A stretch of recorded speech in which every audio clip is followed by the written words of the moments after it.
تو یہ سلسلہ جو ہے وہ کافی دنوں سے جاری ہے، اور آپ نے دیکھا کہ اٹلی میں دیار غیر میں جس طرح سے ہمارے اداروں کی ہرزہ سرائی کی گئی، ہمارے ملک کے خلاف نعرے لگائے گئے۔ اس سے قبل بھی تحریک انصاف کی جانب سے اس قسم کی بہت سی شکایتیں موصول ہوتی رہی ہیں، اور بہت سے لوگوں کے جو ہے وہ ہمارے اداروں کے خلاف وطن عزیز میں بھی نعرے لگاتے رہے ہیں، اور دیار غیر میں پاسپورٹ بھی پھاڑے گئے ہیں، اور تحریک انصاف کے چیئرمین عمران خان کی جانب سے بھی افواج پاکستان کے خلاف، اداروں کے خلاف کبھی انہیں جانور کہا گیا تو کبھی انہیں نیوٹرل کے لفظ استعمال کیے گئے۔ تو یہ تمام صورتحال کے باوجود بھی ان کے خلاف وہ کارروائی نہیں کی جا رہی جو کراچی کے ڈومیسائل یا حیدرآباد کے ڈومیسائل یافتہ لوگوں کے ساتھ کی جا رہی ہیں۔ ناظرین، اب میں ذکر کروں گا بلوچستان کے قوم پرست رہنما ہیں جناب عطا اللہ مینگل صاحب، جن کی ساری زندگی بلوچستان کے حقوق کے خاطر لڑتے ہوئے گزر گئی ہے۔ انہوں نے بھی گزشتہ روز ایک تقریب سے خطاب کرتے ہوئے کہا کہ اس ملک کے 150 لوگوں کو اگر لٹکا دیا جائے، مجھ سمیت اگر 150 لوگوں کو لٹکا دیا جائے تو ملک خوشحال بھی ہو جائے گا، ملک مضبوط بھی ہوگا، اور لوگوں کے مسائل بھی حل ہوں گے۔ انہوں نے نشاندہی کی کہ سب سے پہلے مجھ سمیت 50 سیاستدانوں کو لٹکا دیا جائے، اور اس کے بعد ان 50 ججز کو لٹکا دیا جائے، اور پھر 50 جرنیلز کو جو ہے وہ لٹکا دیا جائے۔ جب ان 150 لوگوں کو آپ لٹکا دیں گے تو نہ صرف ملک ترقی کرے گا بلکہ ملک میں خوشحالی بھی ہوگی، اور ملک میں رول آف لا بھی ہوگا، اور ملک جو ہے ایک ملک مضبوط بنیادوں پر استوار ہو سکے گا۔ انہوں نے یہ کہا کہ اس ملک کا جو اب حل ہے وہ یہی ہے کہ کم از کم ان 150 لوگوں کو لٹکا دیا جائے، مجھ سمیت۔ اگر پاکستان کی بقا چاہتے ہیں تو سب سے پہلے ان 150 لوگوں کو لٹکایا جائے تاکہ ملک جو ہے وہ بچ سکے۔ ناظرین، اب میں ذکر کروں گا سابق صدر مملکت جناب جنرل پرویز مشرف صاحب،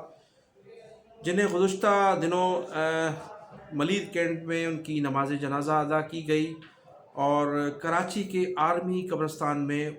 ان کو سپرد خاک کر دیا گیا۔ ان کی نماز جنازہ میں جن لوگوں کی آمد متوقع تھی وہ لوگ حاضر نہیں ہوئے، اور اس جنازے میں جن اہم شخصیات نے شرکت کی ان کے متعلق آپ کو بتاتا چلوں۔ ایک تو joint chief of staff committee کے چیئرمین ساحر شمشاد صاحب تھے، اور سابق chief of the army staff general Qamar Javed Bajwa اور کینی صاحب بھی اس موقع پر موجود تھے۔ جن سیاسی لوگوں نے اس میں شرکت کی ان میں متحدہ قومی موومنٹ بہادر آباد کے ڈاکٹر خالد مقبول صدیقی، مصطفیٰ کمال، ڈاکٹر فاروق ستار، اور سابق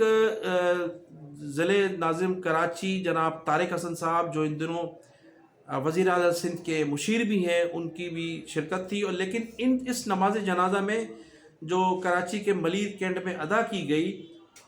توقع کی جا رہی تھی کہ بہت سے وہ لوگ اس نماز جنازہ میں شرکت کریں گے جو ان کے دور میں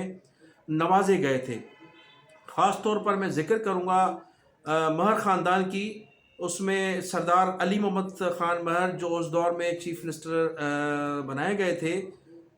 وہ اس دنیا میں موجود نہیں ہیں، لیکن ان کے بھائی جو تھے سردار علی گور خان کے متعلق یہ کہا جا رہا تھا کہ وہ ضرور اس میں شرکت کریں گے، وہ بھی اس میں شرکت نہ کر سکے۔ اس کے علاوہ غلام ارباب رحیم جو سابق وزیر اعلیٰ تھے سندھ کے، وہ بھی اس دور میں چیف منسٹر بنائے گئے تھے فوج پاکستان کی اسٹیبلشمنٹ کی جو تھی رضامندی سے، اور اس وقت پرویز مشرف صاحب کی انہیں خاص آشیرواد حاصل تھی، وہ بھی شرکت نہ کر سکے۔ اس کے علاوہ جو اس وقت دو صوبائی وزیر ہیں، سید ناصر حسین شاہ صوبائی وزیر بلدیات، اور اس وقت دوسرے جو وزیر ہیں جناب امتیاز شیخ صاحب، یہ مشرف صاحب کے دور میں بھرپور طرح سے نوازے گئے تھے۔ ناصر شاہ صاحب کو 2 مرتبہ ضلع ناظم اس وقت کی اسٹیبلشمنٹ کی وجہ سے وہ بنائے گئے تھے،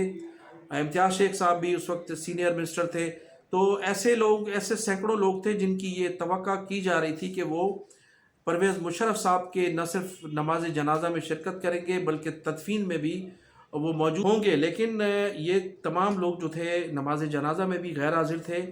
اور تدفین کے موقع پر بھی یہ کہیں نظر نہیں آئے، اور ہماری صحافی برادری جو ہے